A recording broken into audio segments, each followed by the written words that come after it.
Although the system is designed to automatically adjust for daylight savings time, the time and date may need adjustment after an extended power failure. To program the time and date, press the star key, the 6 key, followed by your 4-digit code. The keypad will beep rapidly 4 times.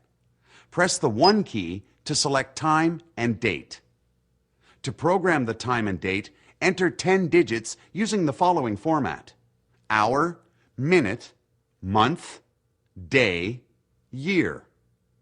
The time is programmed using a 24-hour clock.